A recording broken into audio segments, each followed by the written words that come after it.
Good morning बेटा, नमस्कार।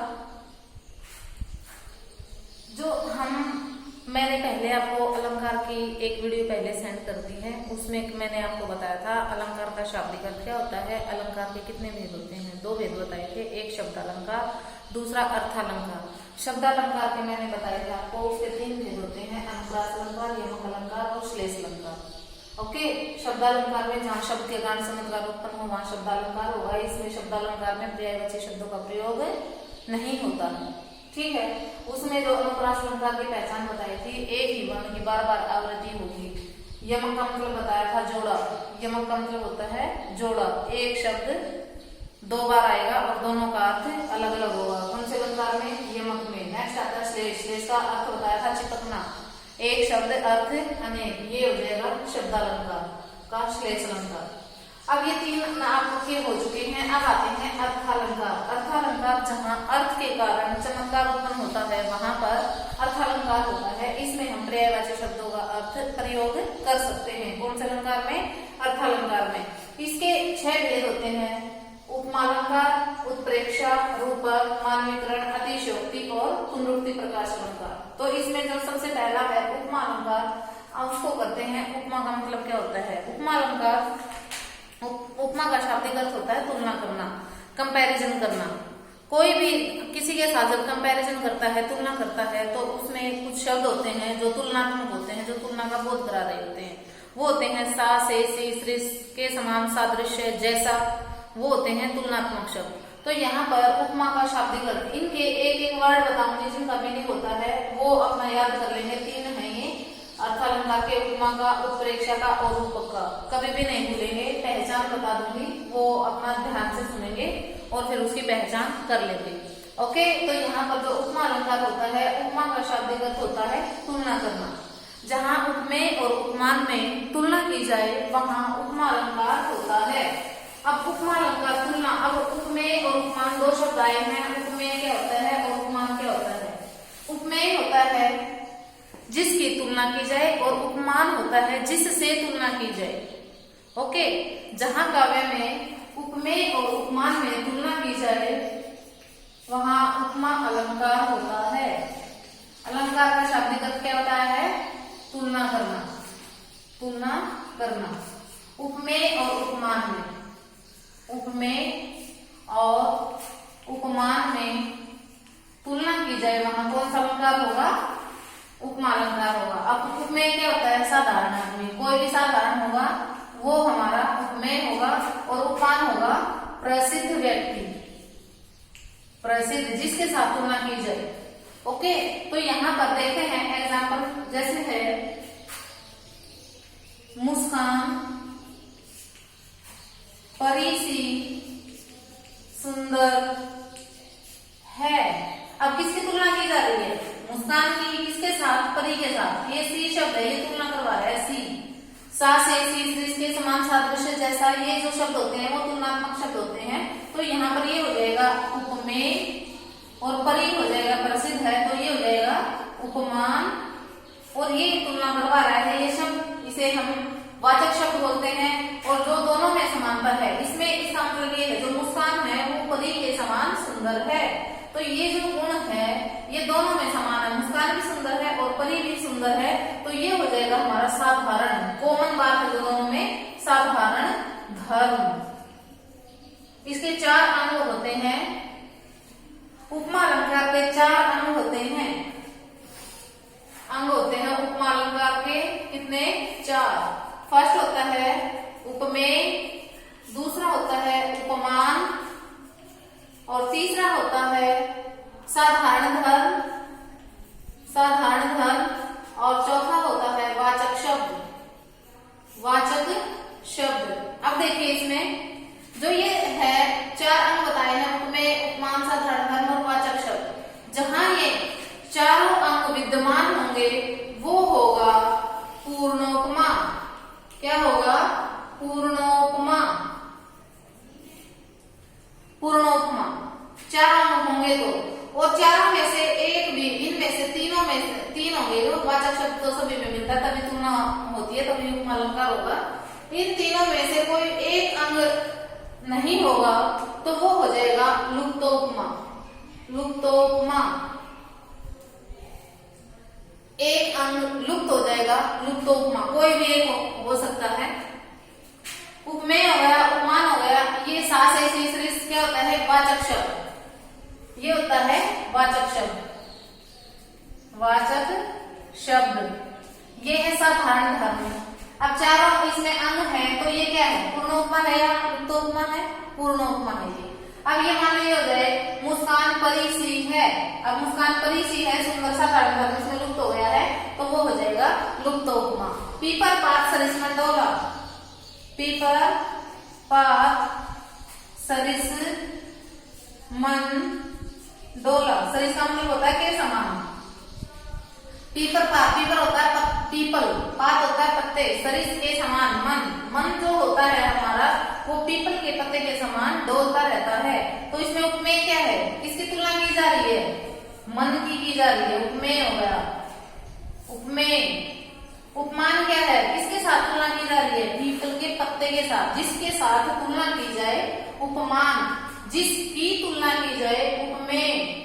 और ये हो गया हमारा वाचक शब्द, वाचक शब्द, ये क्या है, उपमान। अब इसमें है साधारण धर्म कहीं नहीं है तो वो ये हो जाएगा लुप्तोपमा। ठीक है, तो ये था हमारा उपमा अलंकार।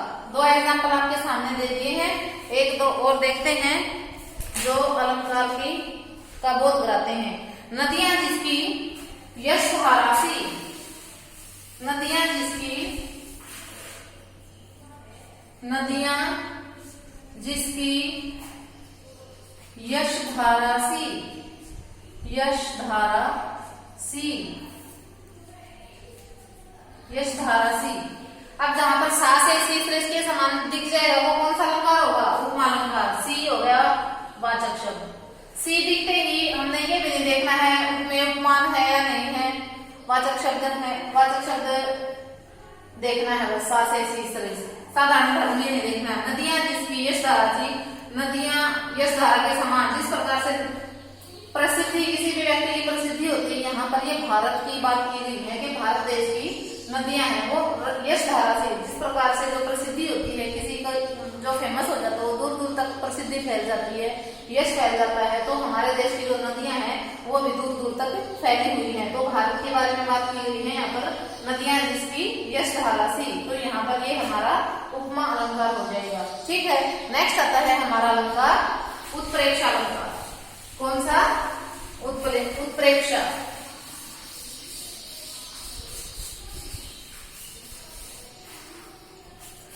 उत्प्रेक्षा अलंकार, इसका मतलब होता है, इसका शाब्दिक अर्थ होता है कल्पना करना या संभावना।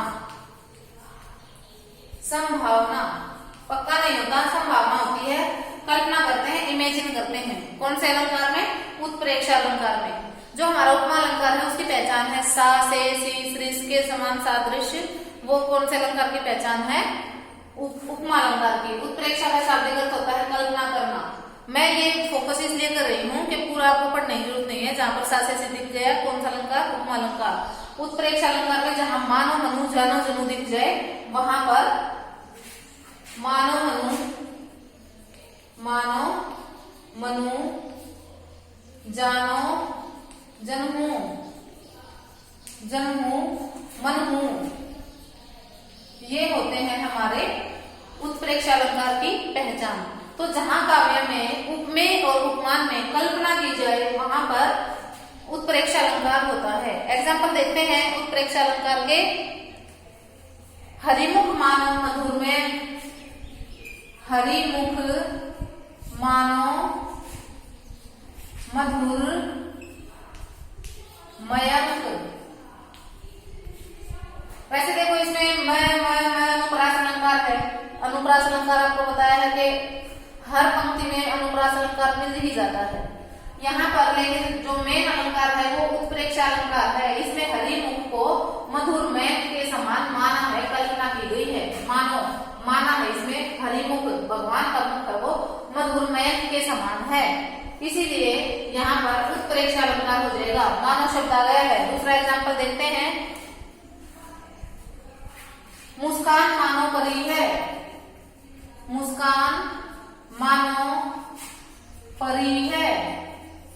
परी है, हमने मुस्कान को माना है वो परी है। और यदि ये होता मुस्कान परी सी है तो कौन सा होता? उपमा अलंकार।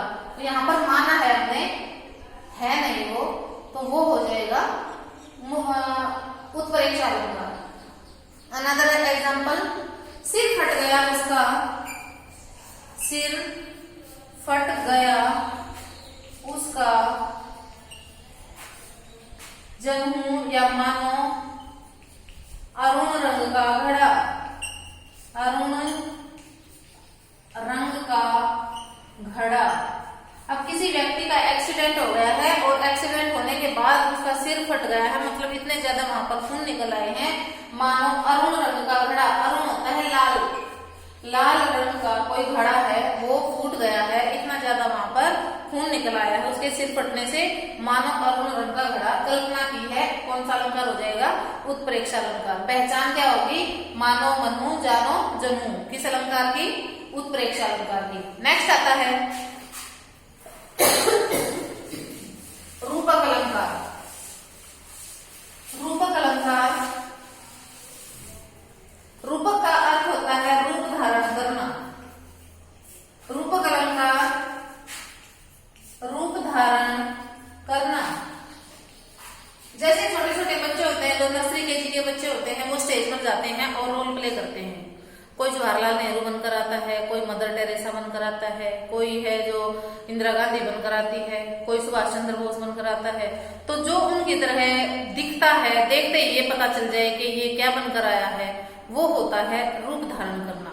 मतलब जो प्रसिद्ध व्यक्ति है, मान लो किसी ने इंदिरा गांधी का रोल प्ले कर रहा है, कोई भी लड़की कर रही है, तो वहां पर इंदिरा गांधी तो उपमान हो जाएगी और वो लड़की जो रोल प्ले कर रही है वो उपमेय हो जाएगी। ठीक है, प्रसिद्ध और साधारण आदमी, और फिर उनमें कोई भी भेदभाव नहीं है, दोनों में समानता है, दिखने में भी सेम है, और उसी की तरह जो वो बात करेगी तो वो हो जाएगी मतलब रूपक अलंकार हो जाएगा फिर वो।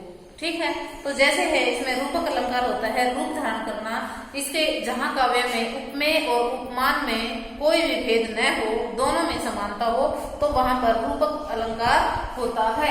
एग्जाम्पल देखते हैं। जैसे है आए महंत वसंत। आए महंत वसंत, तो यहाँ पर महंत होते हैं जो हाथी को लेकर आते हैं, जो साधु हाथी को लेकर आते हैं वो होते हैं महंत, और वसंत होता है वसंत ऋतु। तो यहाँ पर वसंत महंत रूपी वसंत है जो आ गया है। वसंत जो होता है, वसंत ऋतु जो होती है वो साल में एक बार आती है। ठीक है, तो यहाँ पर ये भी बहुत दिनों में आते हैं, और जो ये महंत होते हैं वो भी हर रोज नहीं आते हैं, ना ही 10-15 दिन में आते हैं, वो साल 6 महीने में आते हैं जो महंत होते हैं। अब तो वो साल 6 महीने में भी नहीं दिखते हैं, काफी दिनों के बाद आते हैं। तो इसमें आ गया आए महंत वसंत, के महंत रूपी वसंत आ गए हैं, कि ये भी बहुत दिनों में आते हैं और ये भी बहुत दिनों में आते हैं, इसीलिए दोनों में समानता है, जो बहुत दिनों के बाद आए हैं। वैसे तो इसमें तयता की आवृत्ति आ रही है, ये अनुप्रास अलंकार भी होता है, लेकिन इसमें मुख्य अलंकार रूपक अलंकार है। ठीक है, मेन पहचान होती है इसमें योजक चिन्ह। ओके, कहीं कहीं होता है, नहीं ज्यादातर होता है, और कहीं कहीं नहीं भी होता है। तो वहां पर जहां समानता हो जाए उपमेय और उपमान में, वहां रूपक अलंकार होता है। नेक्स्ट है मैया मैं तो चंद्र खिलौना ले लो। मैया मैं तो चंद्र खिलौना, चंद्र खिलौना खिलौना ले हो। श्री कृष्ण जी अपनी माँ यशोदा से कहते हैं मैया मैं तो चंद्र खिलौना। चंद्र मतलब चांद, खिलौना मतलब जो जिससे वो खेलते हैं खिलौना, चांद रूपी खिलौना, कि जितना सुंदर चांद है उतना ही सुंदर खिलौना मुझे लेना है। चांद रूपी खिलौना, मैया मैं तो चंद्र खिलौना ले हो, कि मैं माँ मैं चांद रूपी खिलौना लेना चाहता हूँ। यहाँ पर ये कौन सा अलंकार हो जाएगा? रूपक अलंकार। पायो जी मैंने राम रतन धन पायो। पायो जी मैंने राम रतन धन पायो। राम रूपी रतन पायो जी मैंने, राम रूपी रतन धन पायो। ये जो रतन होते हैं वो बहुत ही कीमती होते हैं, और जो प्रभु होते हैं वो भी जल्दी से नहीं मिलते हैं, और रतन भी जल्दी से नहीं मिलते हैं। तो दोनों में समानता क्या है, जो जल्दी से नहीं मिलते हैं, कि मैंने राम रूपी रतन धन है वो पा लिया है। तो यहाँ पर ये कौन सा अलंकार हो जाएगा, रूपक अलंकार हो जाएगा। तो इसमें ये थे हमारे रूपक अलंकार के कुछ एग्जाम्पल। तो पहचान देख लेंगे, जहां योजक चिन्ह मिल जाएगा वो हमारा रूपक अलंकार हो जाएगा। ओके, नेक्स्ट आता है मानवीकरण अलंकार। कौन सा अलंकार, मानवीकरण। मानवीकरण मानवीकरण अलंकार में क्या होता है, जो प्रकृति की के जड़ पदार्थ होते हैं, जो प्रकृति की जड़ पदार्थ होते हैं, तो वो जड़ पदार्थ मतलब जो निर्जीव होते हैं, उनकी तुलना मानव के साथ करते हैं। उनको मतलब ऐसा लगे जैसे कोई निर्जीव वस्तु है वो मनुष्य की तरह है, जो क्रियाएं कर रहा है, वो होता है मानवीकरण अलंकार। इसमें नाम से ही पता चल रहा है, मानव की तरह क्रियाएं करना, किसी जड़ पदार्थ का मानव की तरह क्रियाएं करना मानवीकरण अलंकार कहलाता है। जैसे हंसते हैं छोटे पौधे लघुभार, हंसते हैं छोटे छोटे पौधे लघुभार। तो इसमें देखो, हंसते हैं छोटे पौधे, पौधे हैं जो वो हंस रहे हैं। क्या कभी हंसते देखा है पौधों को? नहीं। हंसते कौन है, मानव हंसते हैं, इसीलिए इसमें मानवीकरण अलंकार है। तो जो प्रकृति के जड़ पदार्थ जो होते हैं, जो काम मतलब मनुष्य करते हैं, मनुष्य को छोड़कर जो बाकी अन्य पदार्थ होते हैं वो जड़ पदार्थ होते हैं। तो हंसते हैं छोटे पौधे लघुभार, तो इसमें पौधों के बारे में बताया गया कि वो हंस रहे हैं, तो इसीलिए यहाँ पर मानवीकरण अलंकार हो जाएगा। नेक्स्ट एग्जाम्पल है जैसे सोन जूही की बेल नवेली। सोन जूही की बेल नवेली, नवेली है वो दुल्हन को कहते हैं, दुल्हन को कहते हैं। नवेली होता है दुल्हन, और जो सोन जूही ये एक फूल होता है, फूलों की बेल होती है। जो बेल पर जब फूल लग जाते हैं तो वो एक दुल्हन की तरह सजी हुई प्रतीत होती है। तो सोन जूही की बेल नवेली, नवेली मतलब दुल्हन, जब सोन जूही की बेल पर फूल आ जाते हैं तो वो दुल्हन सी प्रतीत होती है। इसीलिए इसमें कौन सा अलंकार हो जाएगा, मानवीकरण अलंकार। दुल्हन जो है वो मानव है, लेकिन सोन जूही की बेल है वो मानव नहीं है, इसीलिए यहाँ पर सोन जूही को दुल्हन की तरह बताया गया है। ठीक है, मानव के साथ इसमें इसकी तुलना कर रखी है, तो इसीलिए इसमें कौन सा अलंकार, मानवीकरण अलंकार। एक इस ये और है इसमें आय महंत वसंत, तीन एग्जाम्पल, तीन अलंकार हो गए इसमें, आय महंत वसंत। वसंत रूपी महंत है, जो महंत रूपी वसंत, महंत रूपी वसंत, वसंत ऋतु होती है। महंत जो होते हैं वे मनुष्य होते हैं, मानव होते हैं, तो इसके साथ तुलना कर रखी है। ठीक है, जड़ पदार्थ की मानव के साथ तुलना कर रखी है, इसलिए इसमें हो जाएगा मानवीकरण अलंकार। आप तीनों में से कोई भी लिख देंगे, तीनों ही ठीक हो जाएंगे। ओके, तो ये था हमारा मानवीकरण अलंकार।